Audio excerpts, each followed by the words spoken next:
Paborito nyo ba ang puto bigas? Tara, gagawa tayo ng paborito nyong merienda with a twist.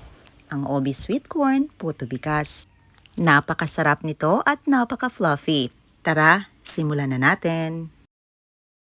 So meron tayo ditong 250 grams or 2 cups of rice flour. Naglagay tayo ng 1/2 cup of brown sugar. At mga mamis, pwede ding white sugar inyong gamitin. Sa isang lagayan, gagawa tayo ng yes mixture. Meron tayo ditong 1/4 cup of lukewarm evaporated milk. Naglagay tayo ng 3/4 teaspoon of active dried yeast. At siya nga para mga mamis, kung instant dried yeast ay yung gagamitin, pwede nyo nang i-skip ang prosesong ito. Meron tayo ditong 1 grated coconut. Naglagay lang tayo ng 3 cups of lukewarm water. Lukewarm water ang ating gagamitin para ma-fully extract natin ang coconut milk. At pigain lang na maigi at strain. Sa kawali maglagay ng 1/4 cup of rice flour.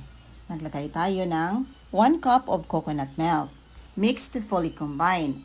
At kapag ma-fully mix na at wala ng kumpol-kumpol, lulutuin na natin. Dito gagamit tayo ng kahoy. I-continue lang natin ang paghalo until na maging malapot. At kapag ganito ng texture, ahanguin na natin. Papalamigin muna natin. Bago natin ihalo sa ating mixture. Sa ating bowl, naglagay lang tayo ng 3/4 teaspoon of baking powder. A pinch of salt, fine salt ang ating ginamit. I-mix lang natin para ma-fully combine ang dry ingredients. Naglagay tayo ng 1 1/4 cup of coconut milk. Yes mixture at saka ang ating coconut and flour mixture. Na niluto natin kanina. At ito na ang twist na gagawin natin mga mamis. Meron tayo ditong 1 can of rum cream style corn but 1/2 cup lang ang gagamitin natin dito. Mix lang natin ng bahagya. At naglagay din tayo ng 2 to 3 teaspoon of Obi powder. Kasi Obi flavor ang ating gagawin. Mix thoroughly para ma-fully combine ang lahat ng mga ingredients. Takpan lang natin ng cling film and let it rest to ferment for 45 to 50 minutes. And after 50 minutes, ready nang lutuin at nagbubble na ang ating mixture. That means na-ferment na at ready na para lutuin. Dito inilagay lang natin sa ating puto molder about 3/4 full and make sure na before natin isalang, ang water natin is rolling boil para hindi mag-fail at palpak ang ating puto bigas.